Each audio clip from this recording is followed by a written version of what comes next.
Hello, this is Reddithan, and welcome to TBU Week 2 battle. Finally, I have some explaining to do on why this is so late. So basically, yeah, I uploaded the team builder last week, or the week before last week actually, and battle never went up, and that was this for a few reasons. The first reason was that Alex was really busy during our week 2, and he had to and so we ended up having to do the battle like really late.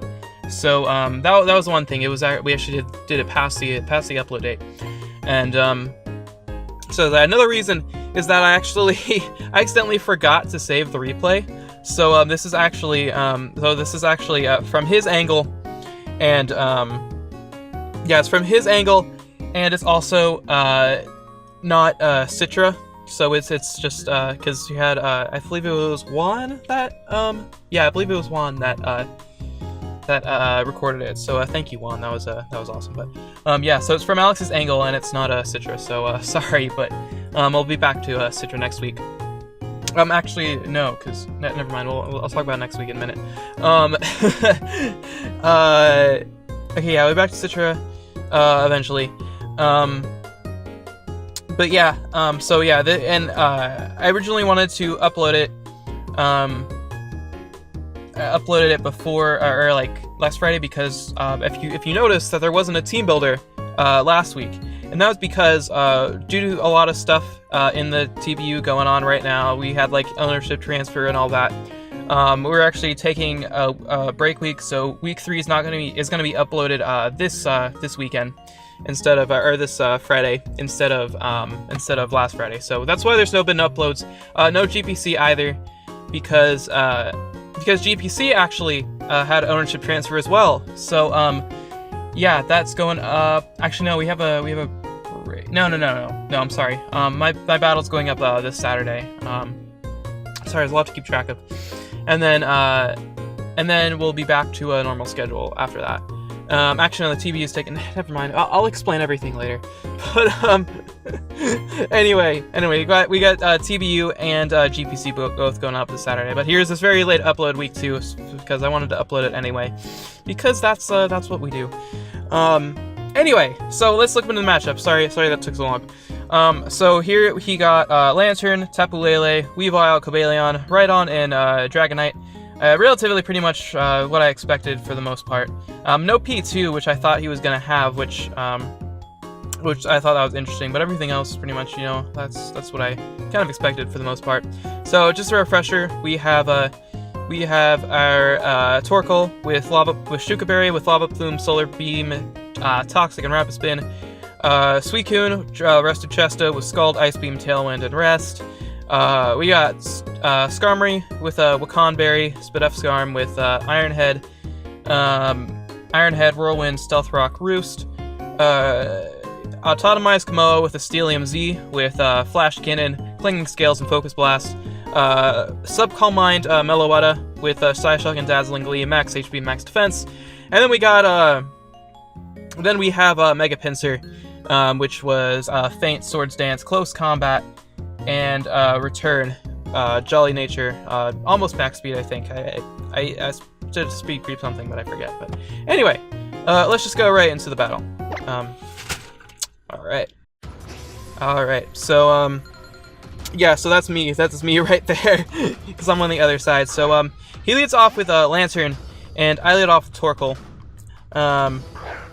And basically, I was like, you know what, let's go with Torkoal. I feel like anything, Torkoal can really deal with anything he wants to lead with.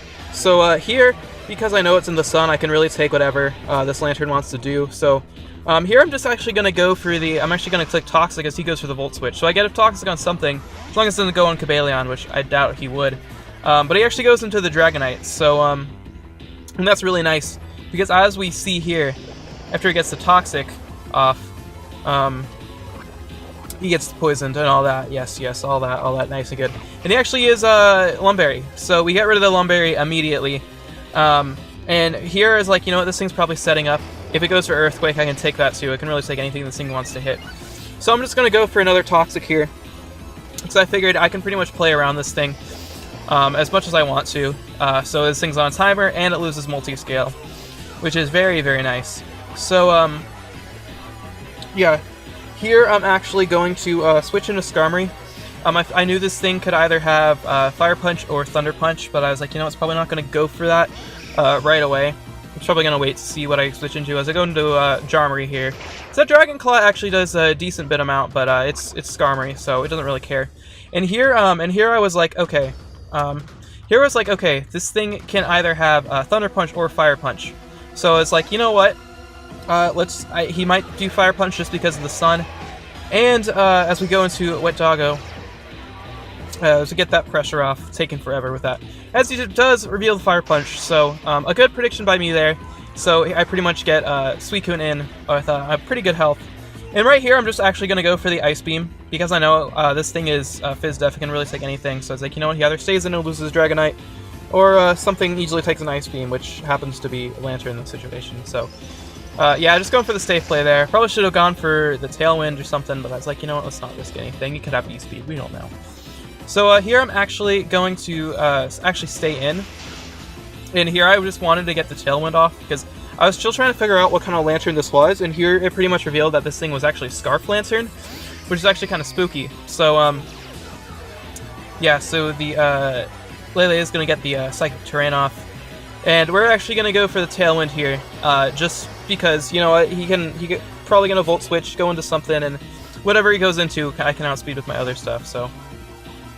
Here I'm actually going to go into Meloetta, because it can really take anything from this Lele, and I can really scout what kind of Lele it is. So he goes for the Psychic, and it reveals that it's actually not Specs. So here at this point, I was like, you know what, this thing is probably, actually no, it did a bit more than I thought Scarf damage would do. So I thought this wasn't Scarf, that's what I meant to say. So here I'm going to go for the Calm Mind, because I actually expecting him to switch out, or go for something that would break my sub anyway, because it looked like it would. But he actually reveals he has the Nature's Madness, so I probably should have gone for the sub. I didn't know that this thing had Nature's Madness. I didn't know that's what it was running. But here I actually will go for the sub, because at this point there's no way this thing can possibly break my sub. As he goes into the Weavile here, gonna get that pressure off. And that would actually have been a really nice turn to go for the Dazzling Gleam, but I didn't know he'd just switch into it right away. But it's fine. So we get the leftovers off, and it turns out that Tailwind actually goes out here. So unfortunately, Meloetta is going to lose the sub here, as it takes a lot of the damage from the Nature's Madness. If I set up the sub the first turn, I probably would have been GG right there, but I didn't expect the Nature's Madness right there. So here I'm just going to go for the Dazzling Gleam, and the Weavile is going to go down. So a huge threat, really one of the main things that stood in the way of Pinsir right there, down right away. So very, very good for Meloetta. That's really what I wanted it to do. That was the point of that set, to kind of catch the Weavile off guard. However, here he goes into the Cobalion, and I thought I was max.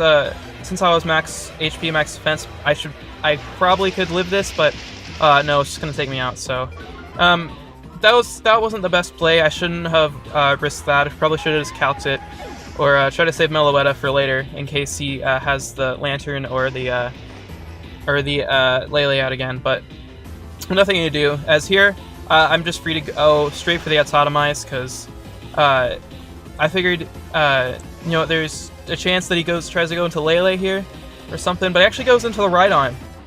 I mean, I guess this Rhydon was predicting a Dragon Dance or something, so we go for the Autotomize, get that boost up, and I'm ready to sweep at this point.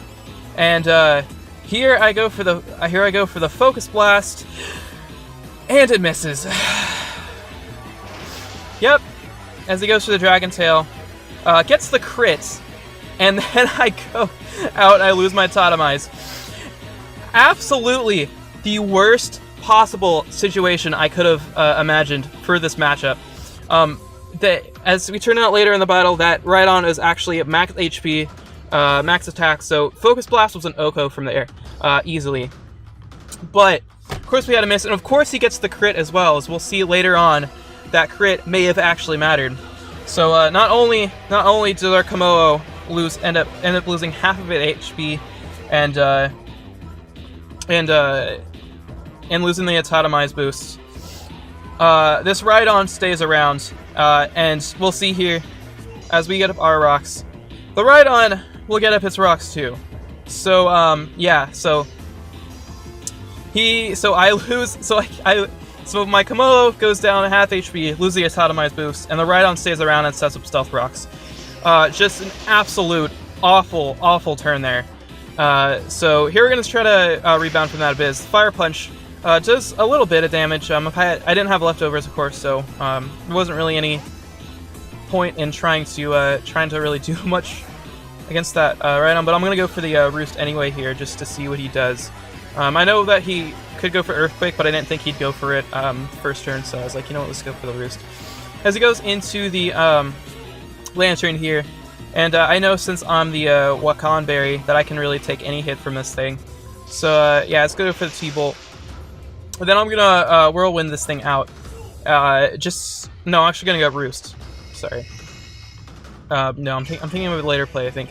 Let's go for the Roost there. And get nearly back up to full. And now here I'm going to switch, and I actually go back into the, no, I go into Suicune here. And I'm gonna sack it here. And this is another instance of that crit with Dragon Tail being so important, like the crit in particular, not just the fact that I missed and he got the Dragon Tail off, but it would have made Kommo-o much easier switching here, because I knew this thing was Scarf at this point. But instead, here I'm gonna have to take rocks from it, and I can only take one T-Bolt from this thing. So that's really bad, because 2 Clinging Scales actually kills from that range. So he's gonna get the T-Bolt off, and I'm gonna get the Tynamos off here because I know this thing's Scarf and it outspeeds. And here, yeah, I'm just gonna go for the Clinging Scales because I can. That's really I'm not clicking Focus Blast again. Hell no. I'm just not even playing around with that. And yeah, that takes it down a bit. As he just goes for the T-Bolt there, and yeah.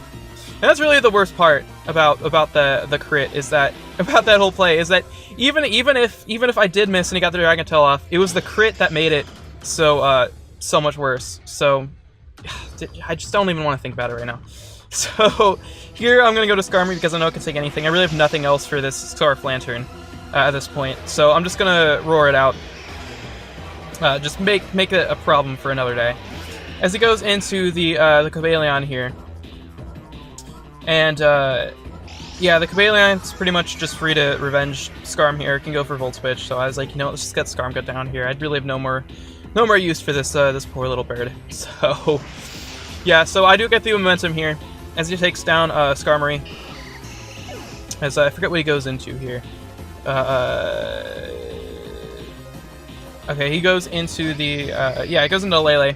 And I knew this thing wasn't Scarf at this point, so I figured this would be a good time to bring in Pinsir, because that's really the only thing I can do at this point, is to take this thing out.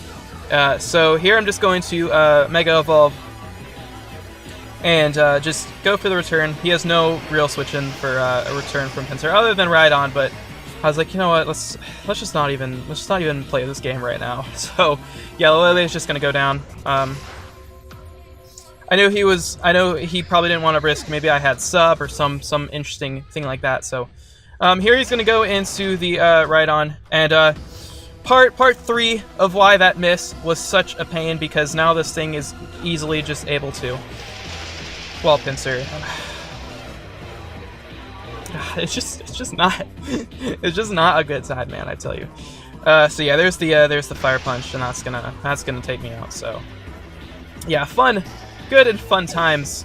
As now all we have left is a Torkoal against the world, and I was hoping, as this thing didn't have a Stone Edge, so I just have to hope this thing can live a Shuka Earthquake and able to take it out, just to save some of this differential.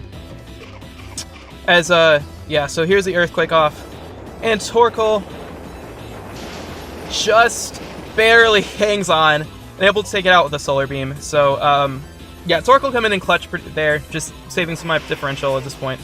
So we're still positive differential on the year, thankfully. As Rhydon's just not even close, not even has a chance of living that. And yeah, here comes Lantern to pretty much finish thing off, get another kill, And yeah, so like what can I even say?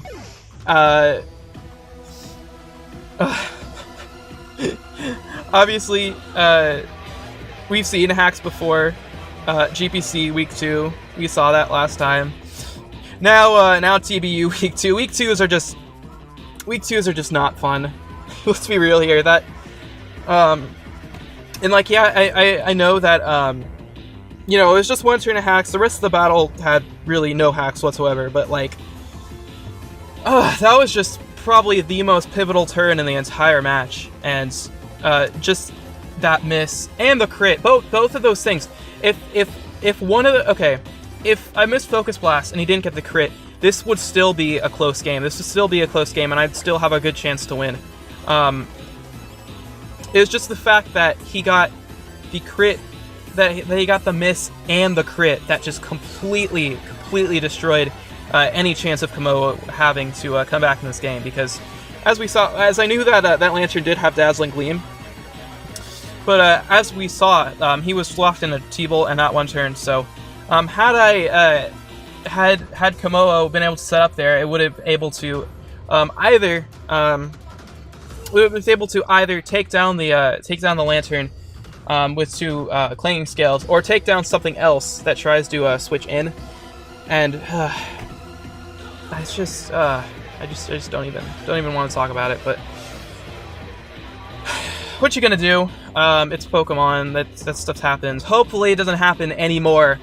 It's happened to me enough already. But you know, that's the fun of being unlucky and bad. So anyway, thank you so much for watching. I'll be back. I might upload a live this week. I don't know. I have a couple stuff recorded, but I'm still unsure when to actually start uploading those regularly again. So we'll see about that. But thank you so much for watching. This has been Reddithin, and I will see you in the team builder for week 3 against which was Eric. It's now Riz.